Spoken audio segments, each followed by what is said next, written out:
Moving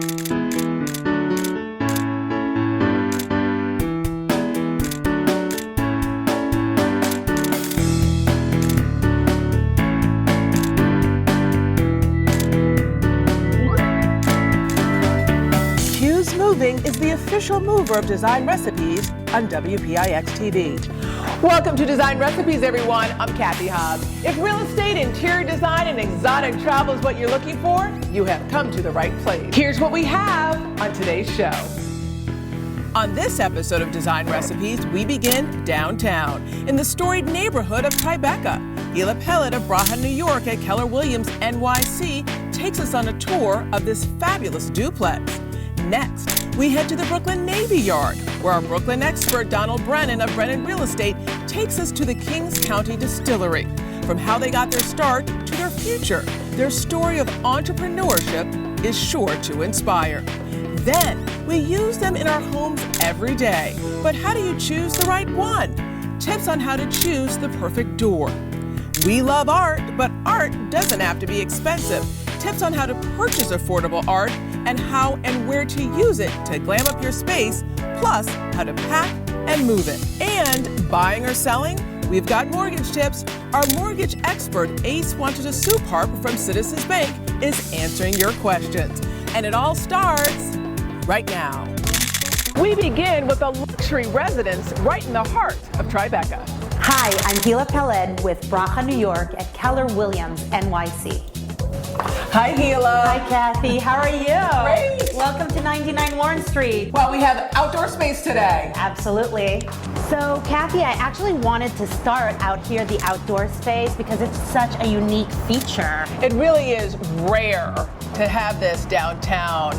I'm looking at the stone and all the trees and the architecture. It feels so European to me. I feel really transported and not really in the city. Funny you should say that, Cathy, because this Australian pine forest was designed by landscaper Thomas Balsley. I can see just all the thought that went into this design, and to be able to look at this in addition to the beautiful city is absolutely fantastic. But I want to talk about something else, which is the privacy aspect that I'm feeling, because this right here is somebody else's apartment, right? Right, exactly.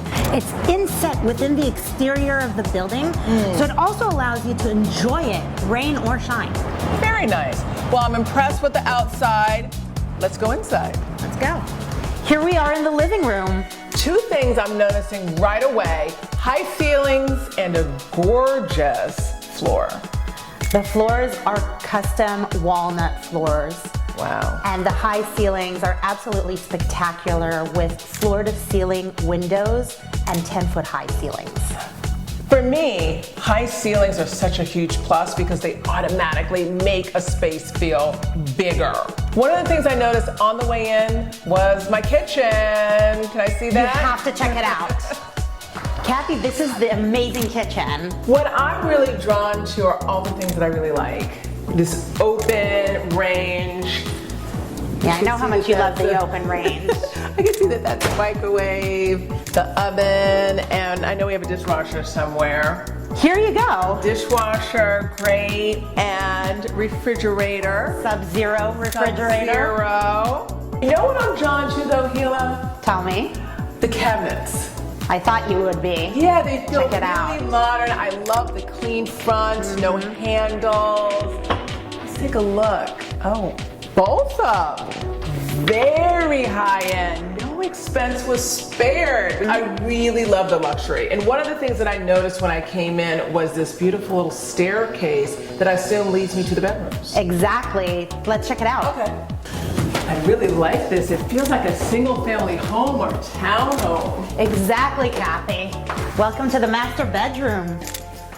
One of the key aspects that I noticed that I love is all the light. I have actually picked apartments due to how much sunlight they get. I'm happy you said that because this is southern exposure, which gives us the best light throughout the day. We also have floor-to-ceiling windows to allow as much light as possible. And you literally have a room with a view. Exactly. I mean, downtown now is so hip and happening. I love that. And I love this little guy over here, the closet. Huge walk-in closet for your enjoyment. Very nice. For me to kind of almost dress myself in here, put all my clothes in here. I love it. This is 1 out of 3 closets in the master bedroom. Well, this would be mine, and the rest would have to be my husband's. Nice.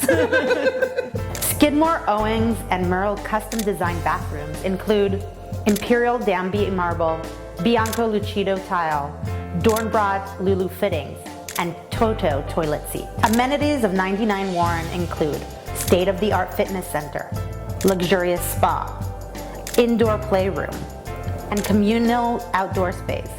I tell you, Hila, I am so impressed with everything that you've talked about today, including the amenities, which of course is the icing on the cake, and just all this rich luxury of this 2-bedroom, 3-bath home. How would you sum it up? We're looking at 1,650 square feet of interior, 227 square feet of private outdoor space, this gorgeous, luxurious condominium in the middle of TRIBECA. What a beautiful apartment right here in the heart of TRIBECA. When we come back, our Brooklyn real estate expert, Brennan, introduces us to the Kings County Distillery in the Brooklyn Navy Yard. Coming up.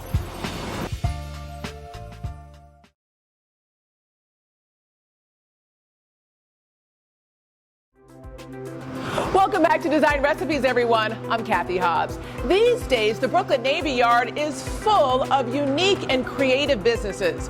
One such company is the Kings County Distillery, a unique blend of vision, entrepreneurship, and having the right idea at the right time. Our Brooklyn real estate expert, Brennan of Brennan Real Estate, takes us there. Hey, Donald. Thanks, Cathy. The Brooklyn Navy Yard is an important part of New York City history, both past and present. Ironically, so is a business I'm about to introduce you to. Kings County Distillery is the first legal distillery in New York City since Prohibition, with a history all of its own. Let's go inside and learn more. It wasn't too long ago that this type of small batch spirit making would have been illegal, considered moonshine, a term associated with high-proof, home-brew spirits. But today, Kings County Distillery is on the cutting edge of a growing movement of small distillers making history of their own. So tell me a little bit about your background. So I grew up in Eastern Kentucky, really more the kind of moonshine part of Kentucky than the bourbon, fancier part of Kentucky. It was a dry county, so there was no alcohol, there were no liquor stores, can't even sell it in restaurants there, or at least when I was growing up. So I would go to a bootlegger to get alcohol, and it was only after really moving to New York that I realized that that was pretty rare and unusual, and in fact very intriguing to people who lived in New York. So I would bring that moonshine back to New York City, and kind of through that curiosity and enthusiasm, I got interested in distilling. Got a little still off the internet, distilled illegally for a couple of years. This was in my apartment in Williamsburg, of course, and it was kind of set up, there was this kind of exterior rooftop that was pretty secluded, but it was enough to make about a half gallon every time I ran the still. And so there was a process of kind of perfecting the recipe and the procedure, and in the course of doing that, actually learning what makes whiskey good. So how long were you in the home distillery phase of your project? A little over 2 years, and kind of even by the end of that, it was pretty clear that it made sense to at least apply for a license, because New York State was just in the process of amending its laws around distillery licenses. So when we first opened the business in 2010, we were in a 350 square foot room in Williamsburg, very small, but commercial distillery. You know, we didn't know if people were going to want to drink whiskey made in New York. I mean, at that time, it was a very unusual concept. So once that we realized people would be sort of curious about it and enthusiastic about it, then we wanted to move and have more space to be able to do what we wanted to do. So that's when we moved into this building in 2012, and have been very happily situated here ever since. Started in 2010, the Kings County Distillery holds the bragging rights as the oldest continuously running distillery. That's because laws still on the books dating back to Prohibition made businesses like Kings County Distillery impossible. Then a change in state law opened the door for small distilleries to obtain licenses, and Kings County Distillery was the first in line. What's it like being a pioneer in the small distillery world? Well, what's been most fun is to kind of share how spirits are made with people. I think for the past 10 years, people are starting to question where their food comes from, who's making it, what are the values that are associated with that maker. And so something like whiskey, which, you know, prior to this moment, people had just sort of cared a lot about the label and the brand. Now people are starting to care about the producer and the ingredients and the method of production. Right. So people in other places are starting to be able to come to a distillery like this and actually learn what goes into the process. This is our tasting room. This is the outdoor part, and then we have a little indoor area here in the gatehouse. You can come here and get a flight of whiskey, you can get cocktails, you can buy bottles at retail. Right. So it's a way to kind of not just sell the product to people, but also explain it, how to use it, how to enjoy it. Today, the independent philosophy that helped launch Kings County Distillery can also be found in its spirits. Here, classic recipes are distilled in imported Scottish copper stills. This is the main distillery floor. This is where all the whiskey actually gets made in this room. And everything begins in this white bag that's behind you. That's 1 ton of cracked organic corn. That's the main ingredient for the bourbon and the moonshine. The other ingredient is malted barley. So that's our mash bill. And that gets cooked up in this steel tank that's over here. Fermented in these big wooden vats, which are actually built by the same company that does the wooden water towers on the top of buildings around Brooklyn. Yeah, sure. So it'll ferment there for 4 days, and then that liquid gets pumped into these big copper stills. And so what the still does is it boils the liquid, and alcohol has a lower boiling point than water. Sure. So that's kind of a crude way in which we can concentrate and purify the alcohol, which is really all that distillation is. Yeah. So Colin, can you tell us about the different types of spirits you make here? Well, we just make whiskey, which is one thing that sort of differentiates us. We make an unaged version, which people call moonshine, then an aged version of that, which is bourbon. That's the most popular American whiskey. And then we have a popular and controversial chocolate whiskey. Those are kind of the 3 core spirits that we have, although we have a lot of other things in the works that are coming. You want to try some whiskey? Yeah, let's do it. Cool. So I'll start you off with the moonshine. This is 80% corn, 20% malted barley. Doesn't go into the barrel, so the color comes from the barrel, so the fact that it's unaged means that it's clear. That's delicious, nice and clean. Yeah, thanks. Next up, I'll do the aged version of the moonshine, which is the bourbon. So this spins anywhere, usually around 2 summers, so anywhere from 18 to 24 months in a charred oak barrel. So very different flavor profile. This one has notes of cinnamon and nutmeg and kind of black pepper, caramel, vanilla. That's lovely. Tastes great. We've won a lot of awards for the bourbon and the moonshine both, actually, over the years. There are 2 guilds that cover craft spirits, and they have awards. And even San Francisco International Spirits Award, which is the kind of most respected spirits awards we've won for our bourbons. This is kind of our most unusual spirit. This is the chocolate whiskey. So this is actually the moonshine. It doesn't go into the barrel, but we infuse it with the husk of the chocolate bean. So this is what's left over after making the chocolate. It's usually just thrown away or composted. We infuse it into the moonshine, and it gets this really rich, dark, bitter chocolate flavor. That's pretty interesting. Takes the edge off a little bit. You can mix it into a chocolate mint julep, a chocolate old fashioned, or just after dinner as a dessert drink. Yeah, very dynamic. Lots of different choices. Can you talk a little bit about the packaging? Pretty unique, clean, simple. I think a lot of spirits brands are kind of over branded, and people at a certain point feel like they're paying for the graphic designer as opposed to the distiller. So in our case, because we put so much emphasis on what goes in the bottle, what was on the bottle, it was designed to be muted, to not really be that flashy. And as a result, it's been very good for us, because I think people pick up the bottle out of curiosity and then buy it again because they like what's inside. Yeah. So Colin, what brought you to the Navy Yard? How'd you end up here? We started in Williamsburg, and the Navy Yard leasing office came to our little tiny one-room distillery and sort of said, we have some space on the Navy Yard if you've ever thought about expanding. And I thought the Navy Yard doesn't exactly scream delicious whiskey, like food products, as an industrial character. But then after visiting, I was curious about it. It was a really cool sort of piece of New York City's history. So for that reason alone, I was sort of like, well, maybe I'll check it out. And then saw the building that we're in and kind of fell in love with it. And then thought, there's a way to figure this out. And it was a really good decision for us. Yeah, seems like a good fit. What's really exciting is the people that are moving into the Navy Yard to join us, which is Brooklyn Brewery is coming. We have Rooftop Reds. So I think in the future this will be a destination for people wanting to see New York City's food culture.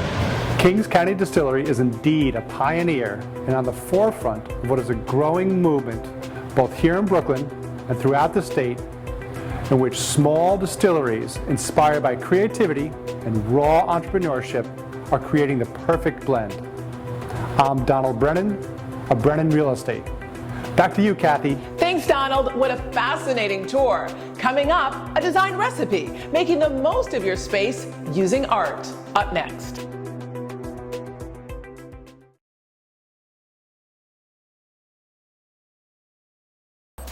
Welcome back to the show, everyone. I'm Cathy Hobbs. Art is one of the main foundations when it comes to creating a well-designed space.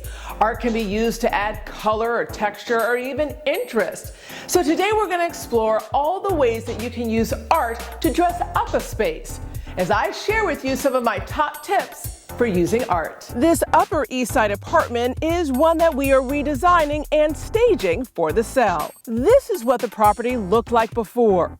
Crowded, dark, with very little artwork to make it feel bright, cheery, and appealing. To help turn this property around, my team and I brought in furniture and accessories with the help of our exclusive movers at Q's.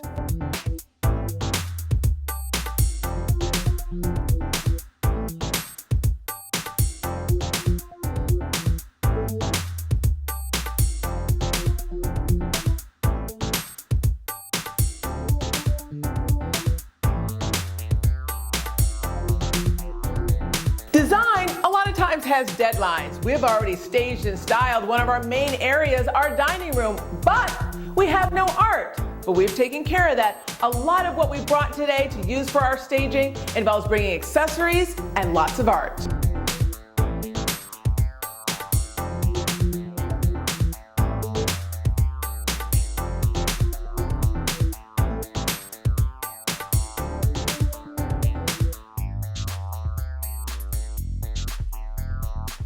So now we're getting somewhere. One of our main pieces of art is up and hung. But this art didn't arrive by itself. Handling art is actually an art form, which is why we brought in our experts at Q's.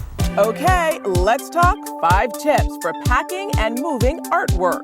Tip number 1, building a custom crate can be ideal for high-end art pieces. Tip number 2, high-end artwork may need to be first covered with specialty paper to prevent fading.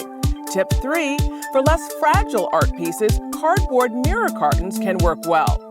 Tip 4, paper pads can be used to further protect artwork during transport. And rounding out at number 5, bubble wrap is key, especially when it comes to protecting the corners of artwork. John, always love your tips, but what about things that a consumer should avoid? Any tips there?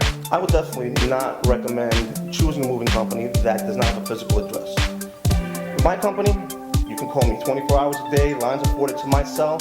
After we leave the office, we have a physical address. I welcome customers to come see the operation, the family that we have working there, and the day-to-day operations.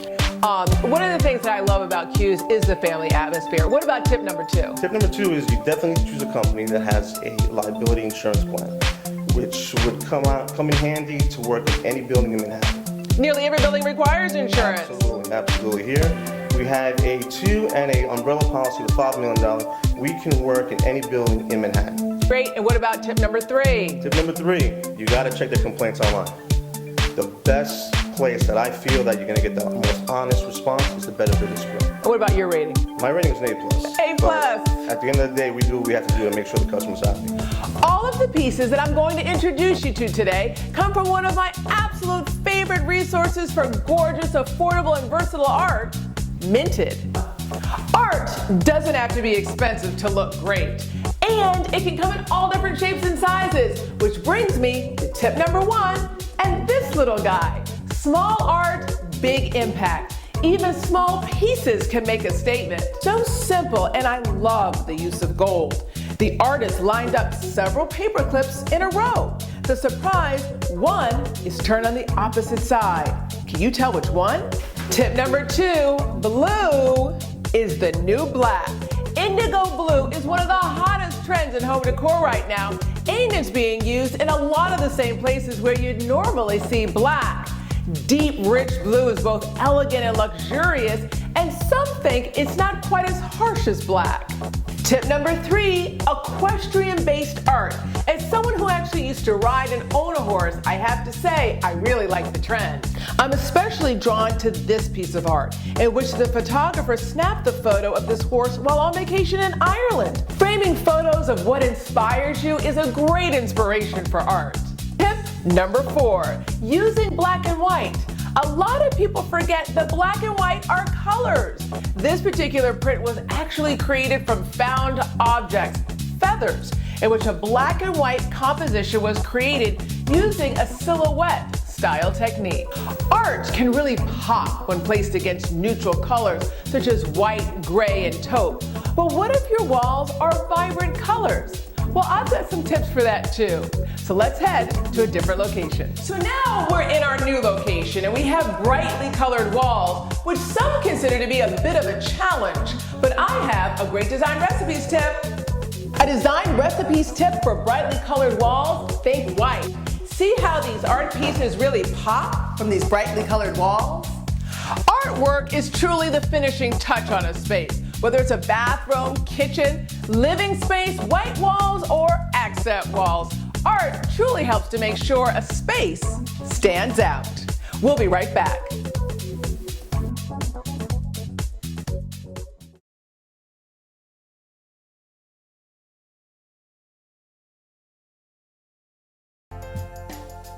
Welcome back to the show, everyone. I'm Cathy Hobbs. When it comes to organization, organizing the closet perhaps tops the list, which is why I'm sharing tips on closet organization today. But there is a twist. We're creating this closet entirely from scratch. I begin by enlisting a local contractor. We have a project for you. Okay. We're talking about organizing, which is so hard for a lot of people. We're going to take an existing closet that's falling down and do a walk-in closet. It's a big job. It sounds great. Okay, let me show it to you then. All right. The homeowners have already removed the old closet, so now it's time for Scott to plot out where the new closet will go. Hey Scott.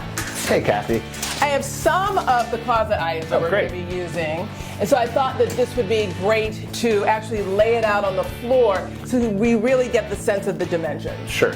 Okay.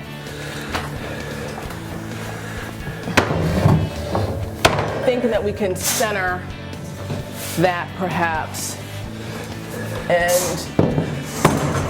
this is really where it's going to be extended fully. Okay.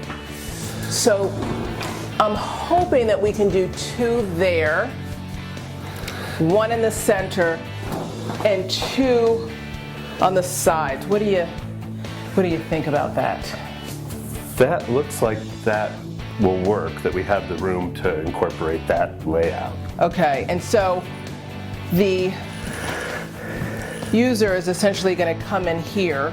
Right. They come in, and this is their new closet. Right. All right. Yep. I mean, this is so much more than they have now. Right. And then we'll have bars above it. Okay, how do you feel about this? Is this going to be doable as far as size and something you can frame out? I'm comfortable with that layout, yes. Okay. All right, good. All right, I'll check back with you in a little bit. Okay.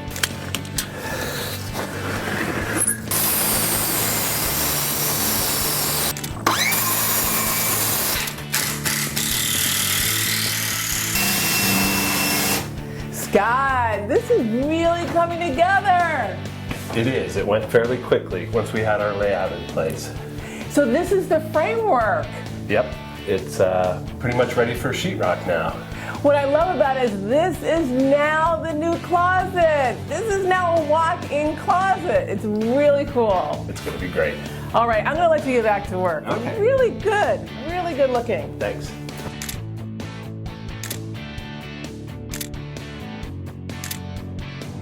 While our brand new closet is being built, it's time for me to go shopping, which is why I'm here at Prince Lumber, specifically looking for the perfect door to make our brand new closet stand out. Hi, I'm Kathy. Hey Kathy, I'm Wayne from Simpson Door Company. Wayne, I'm looking for the perfect closet door for our renovation project. Awesome. We've got some great opportunities to show you different doors. Can we take a look? Yeah. Awesome. Hey, Kathy, let me take you over to our door display. Great. Okay, I like what I see so far. Well, thank you, thank you. So these are two exterior Simpson doors, and you'll see a beautiful sapele mahogany door. Simpson is based in Washington State. They've been in business for over 100 years, and we've manufactured doors in over 100 different species through the years. So what am I looking at right here? This is our sapele mahogany Nantucket door. It's manufactured in Washington State. Nice. Now, what I'm looking at here, I'm not used to seeing. What are these little knots? What are these guys? This door features a modified mortise and tenon construction. So the pins are actually holding a tenon in place so the stiles and rails will never be able to separate. Where does the wood come from for your doors? So depending on the species, it could come from any place all over the world. The lion's share of what we manufacture is fir doors, and the fir door is made primarily out of Canada or the Pacific Northwest. Is this door here made out of fir? Does it have that fir core? This does have a fir core, but what we do to this door is install a sheet of MDO right to the face of the door to create a water barrier, almost like a clad system, if you will, to protect the fir. So in the interior, we can manufacture out any of the hundreds of species that we've used throughout the years. So if you look on this side of the door, Yeah. It's wood. this is fir. This is 80% of all the doors that we manufacture are made out of fir, but we can literally do any species that you want on the interior. What you've done here, a lot of people do. They have even one color on the outside and another color on the inside, which I think is great. And I love the fact that you can have this one material on the outside and this other material on the inside. Sure. Knowing we're here because we want to find the perfect door to really highlight our brand new closet. Awesome. Let me give you a little bit of background. We Okay. have this gorgeous country cottage. We totally ripped out the existing closet, made this beautiful walk-in closet, but Okay. there's nothing missing. We have no door. So we need a door that is appropriate for the style of the cottage, but I think we also need some transparency, maybe a little bit Okay. of glass, but we don't necessarily want to see the items inside.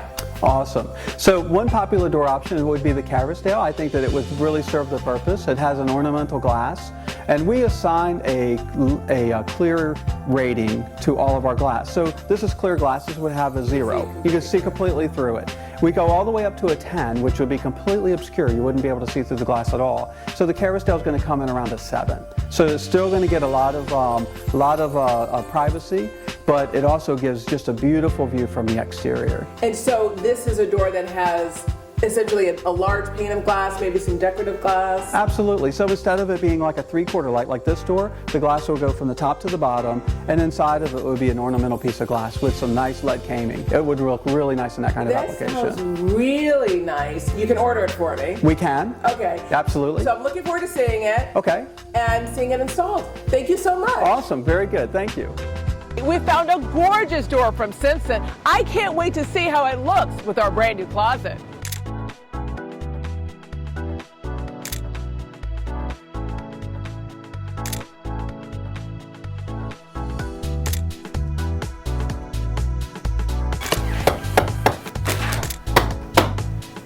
Hey, Scott. Hi, Kathy. You know, I had high hopes for this area right here because we had no door at all. And then this has really come along nicely. It did turn out really nice. How did you get it to look this rich as far as the look of it? Well, it came from Simpson Door Company with sanded and ready for stain. I applied 3 coats of oil-based stain. Now, why 3 coats as opposed to 2? Each coat darkens it up a little bit more, and then covered it with 3 coats of satin polyurethane. To protect it. Correct. Now, how difficult is it just to swap out a door? Let's say we had an old door. Here we have no door. Let's say we had an old door and we wanted to swap it in with this beautiful Simpson door. How difficult is it just to swap out a door? It depends, but we could potentially just pull the hinges off of Like the pins here, even. Correct. Yep. And if they were lined up with the old hinges, then you could just retrofit them back into the hinge location that's there. Gotcha. Well, you still have a little bit of work to do. I'm going to pop out, let you continue, and then I'll check back in with you. Okay, great.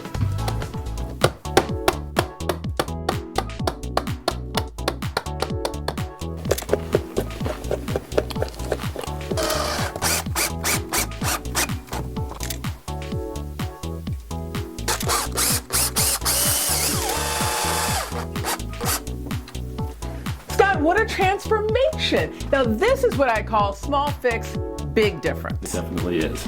Something as simple as a door can make such a big difference in a room. It does, and it's not that much work. Anyone can really do this at any time to any door in their house. Correct.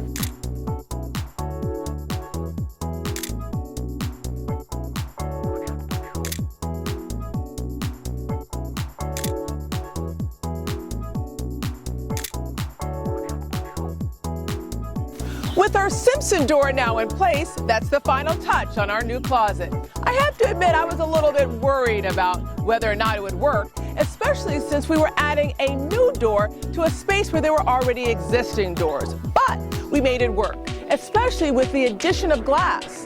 A great takeaway tip if you decide to take on this type of renovation project. We'll be right back. Now it's time for mortgage tips. In a city like New York, it's hard enough to get around, let alone navigate the ins and outs of the real estate market, especially when it comes to buying, selling, and financing, which is why we turned to Citizens Bank and Ace wanted a Supart, Vice President, Regional Manager with the Home Mortgage Division. Hi, my name is Ace Supart, Vice President and Regional Manager with the Home Mortgage Division for Citizens Bank. Hi, my name is Iman. I'm from New York. I have a question. What's a jumbo mortgage versus a conventional mortgage? That's a commonly asked question. When it comes to describing mortgages based on their size, they usually fall into one of three categories: conforming, high balance conforming, and jumbo. Conforming loans are $417,000 and below and are typically sold to investors like Fannie Mae and Freddie Mac. Fannie Mae and Freddie Mac play a role in setting the qualifying criteria that lenders use to make a loan to you. The next category is high balance conforming loans, where you can borrow more than the conforming loan amount depending on where you live.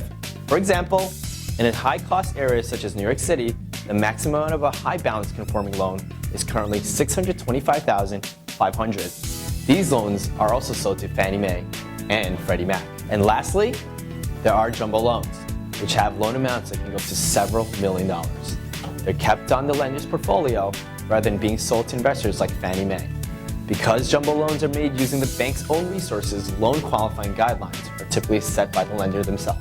Thanks, Ace. Coming up, our big kickoff summer renovation project, redoing a children's bedroom that's just 100 square feet. Up next.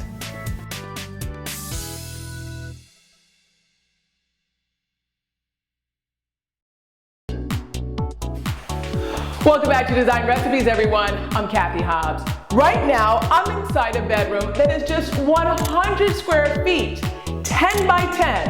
It has no bed, no closet. It's a little room with a big problem, which is why we need to choose just the right furniture to maximize this small space. First, we head down to New York City in search of furniture. Our one and only stop, the very best, Resource Furniture. I am Cathy. Hi, I'm Charlie. Welcome to Resource Furniture. I'm excited.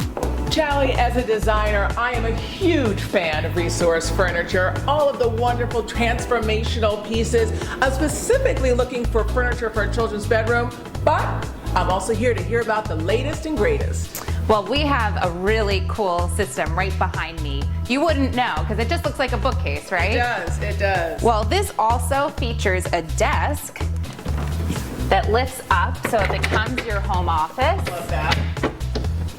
Right in the middle of the living room where a lot of people work. Exactly. You put the desk down. Now watch everything on the shelf. I'm watching.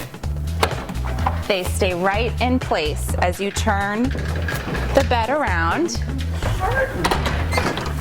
And here's your queen size bed. Wow. So you can have a guest bedroom hidden in plain sight in the middle of your living room. This is what I'm talking about. Just this beautiful Italian, sleek, modern wall unit, and then it transforms to this gorgeous bed. It's beautiful and functional. This is what I know Resource Furniture for. Any other wall units? Absolutely.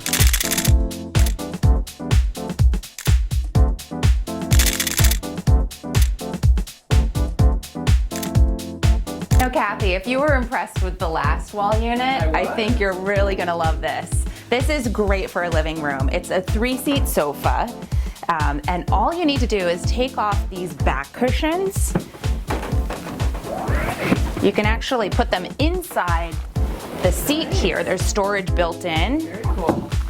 Push the coffee table up against the front of the seat and pull this shelf. Now pieces like books here are gonna remain on the shelf. Not even gonna fall off. They're not gonna fall off.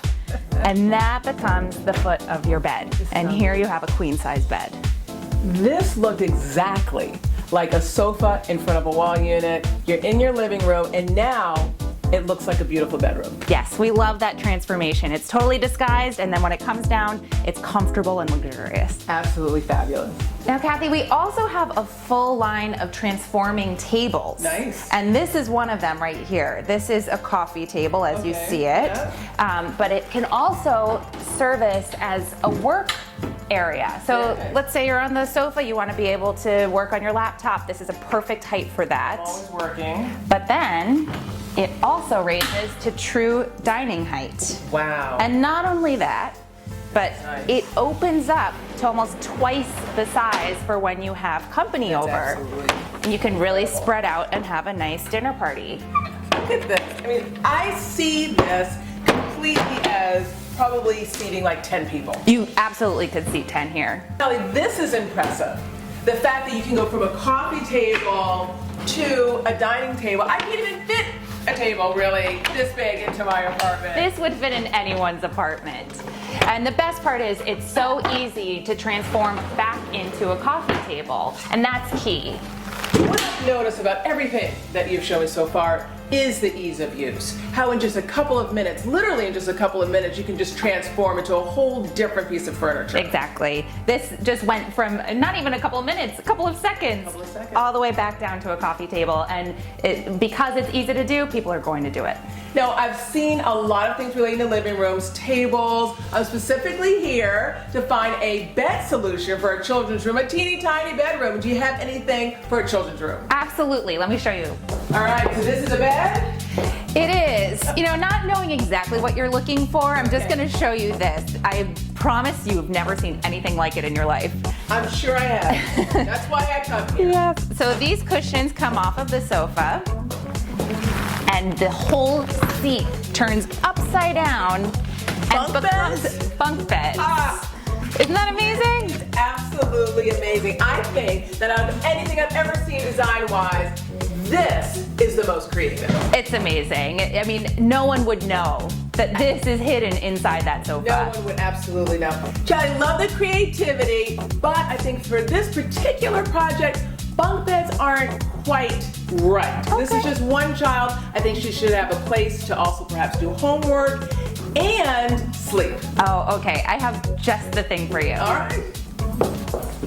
Color. I'm liking it already, Charlie. Good. I think this is going to be perfect. Because what this is a 7-foot long desk, and kids can actually leave their homework on the desk when it flips down and becomes a bed. Unbelievable.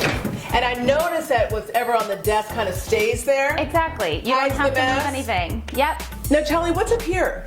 This is storage, and I definitely recommend adding storage to a small space because having your belongings behind closed doors enables the space to feel cleaner, more organized, more disciplined, and especially for messy kids, this is the way to go. Absolutely. I also think a lot of times this is just a wasted opportunity for great design and for organization, as you mentioned. Yes. Now, this whole area, this whole wall above the bed is actually useful, purposeful. We really need to maximize space. When I tell you that this room is small, it is small. So I love this opportunity to also store some items away, and I'm really digging this color back here. Oh, good. Well, we can add some pops of color, definitely. I can't wait to see the finishes. Charlie, you have taken me on this absolutely incredible tour of Resource Furniture. I've learned a lot about what you have to offer, the living rooms, the tables, and you brought me to absolute perfection as it relates to this children's bedroom. I know that it's not something you can just get off the shelf. Customization is key. You need to know the particulars of this bedroom. You need to design it. Exactly. As soon as I have the dimensions of the space, I'm going to get to work. I'm putting together some renderings and a floor plan for you so you know it's going to be perfect. All right, I'm counting on you. Kathy's given me quite a design challenge. She's provided me with all of the measurements, and so what I've done is put it into my program here, and I already have the room laid out. She mentioned that she definitely wanted the system with the bed and the desk, so we put that in with the cabinets above. But we also have this corner over here that I think would be perfect for more storage. We can really maximize it with a few closets. So I'm just going to bring the closets in, put them right in the corner. And since she mentioned that she also loves color, I'm gonna put a splash of color on the back panel of the bed. So on the front, it's really mature, and then when you open it up, it's fun. Let's open this up. And let's make that back panel orange. I think she's gonna love it. While Charlie puts together a layout for our project, I learned more about the history of Resource Furniture from the man behind the brand. Resource Furniture, been around for 16 years. How many Yes. markets are you in now? 9. 9. Yes. And you started it with your business partner. How did you guys come up with this concept? It's really interesting. We realized that there was actually a need in New York, particularly, and we found that it's now really worldwide, but we found there was a need in New York particularly for high-end, high-quality, really space-efficient transforming furniture. The idea was that, people who could afford the furniture didn't need it, and the people who couldn't afford it are the ones who needed it, and it turned out to be absolutely untrue. When you look at the price of real estate, and it just becomes truer and truer as the years go by, when you look at the price of real estate, everybody needs this furniture. It may not be their living room, but everybody needs this furniture, from downsizing seniors to up-and-coming Gen Yers and Gen Xers. Everybody needs the furniture. Everybody wants the furniture. Everybody who comes in here wants the furniture. It's amazing. Is there anyone else in the marketplace doing what you're doing, or would you say that you're it? We're it, period. I mean, there are other companies, that make sliding doors, but they don't have, transforming furniture. There's some companies that sell some transforming tables, but none of the quality that we have. And they don't have the complete line and the whole process, the design process, design staff, installation crews, warehousing, logistics that we have. We're really a full service, just a complete from beginning to end, where we can measure a space, design the space, work with the design trade, help them understand our furniture, help them design with it, and do the complete project. Nobody does what we do. What a great shopping trip to New York City and tour of Resource Furniture's showroom. I also love the creative design and use of space. When we come back, our furniture arrives.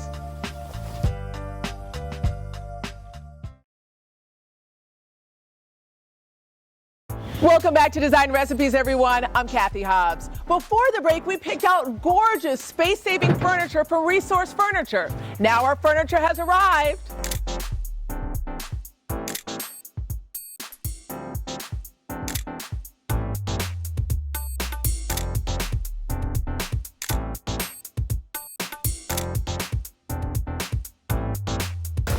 Hi, I'm Kathy. Hi, I'm Lisa Blecker, Director of Marketing for Resource Furniture. Director of Marketing, I'm honored to have you here. I am so excited for Resource Furniture. I think this is going to be the perfect project for you guys. It really is. I'm excited about it too. I understand it's a really small space. It's a really small space, which is your specialty, It is right? indeed. A lot of challenges. We are up for it. I heard you did a great job with the renovation so far. This was, just to fill you in and give you a little bit of background, this was a teeny tiny space, just 10 by 10. Crazy. Former dining room. Perfect. Packed. Did some renovation, prepared it for you. I'd really love for you to take a quick look. I'm ready. Let's go. All right. Our project was no small task. This is the before. An absolutely packed little girl's bedroom. We cleaned it out, revealing the dining room it once was, then transformed it into a blank canvas, ready for the Resource Furniture team to come in and work their magic. This is adorable. Yes, it is. It's really perfect for us. Yep. So I think Kathy matched the color for the back panels on the inside cabinets. Yep. And what's in here? You see, you got a stud here. Yep. And you keep filling it.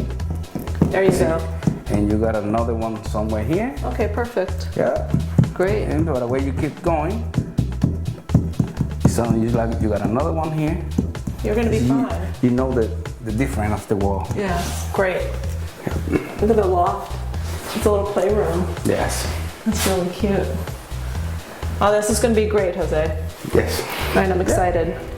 What I think the job is gonna be. How long? A couple, 2-3 hours? Yeah, a couple of 2-3 hours. You know, because the way I've seen it, the walls is in good condition. For me to do the installation, pretty good. Beautiful. Yeah. Yeah, they did a great job.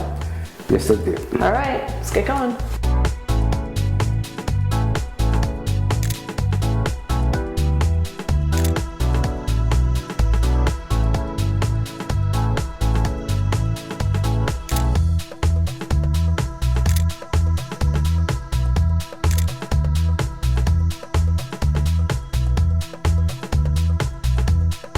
Hey Lisa, this is really starting to come together already. What do you Kathy. think? I'm super excited about this. I'm super excited too. Yeah. Now, is this the perfect application for resource furniture? It is. You know, when you have a room this small with a growing child, they really need a lot of function out of their space, and there's no room for this kid to grow in this house. So we're going to be able to give her a desk and a intermediate sized bed in this little tiny. How big is this room, by the way? It's only 10 by 10. Can you believe it? That's crazy. 100 square feet, but I have to say it already feels big and spacious. Now this is the bed, right? This is the bed, and this is an intermediate size. It's a European full, so it's bigger than a twin and smaller than a full, but it's the length of a twin XL. So she's going to really be able to grow into this, you know, even as a teenager. She'll be really comfortable. What I love about this is that essentially when this bed comes down, it's going to be right where we're standing. Correct. And the rest of this whole space is going to be open. It is, except for the humongous closet that's going to be in the corner. Well, it's going to be humongous as far as storage, but it's going to still be space efficient. Oh, totally, totally. Which I love. Yep. Okay, I think we better get the guys back to work, huh? Sorry, Jose. All right.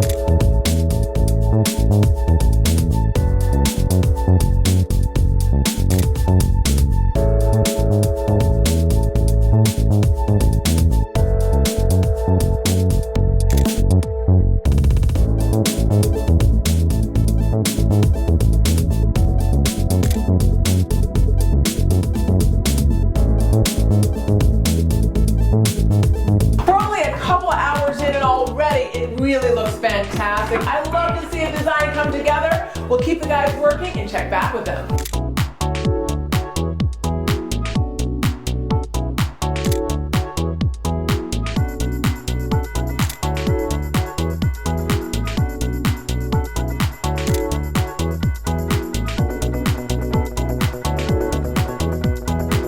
Okay, ready? Relax, please. It's going inside now.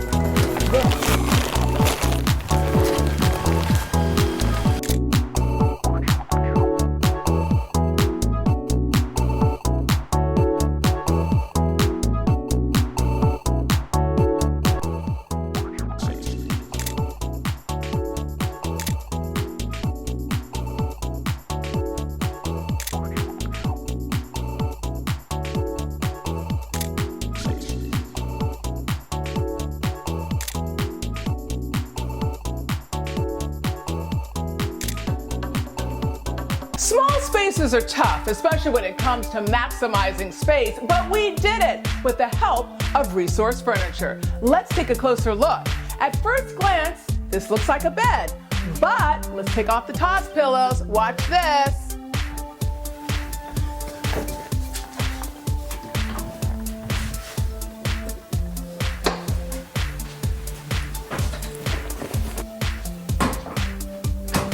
And it becomes a desk. One of my favorite features is that you don't even have to remove anything. All of these little playthings were still there. Now let's talk about storage. Look at all this storage right above the bed. And last, but certainly not least, the closet. The doors open up to reveal what is essentially drawers and hanging bars inside.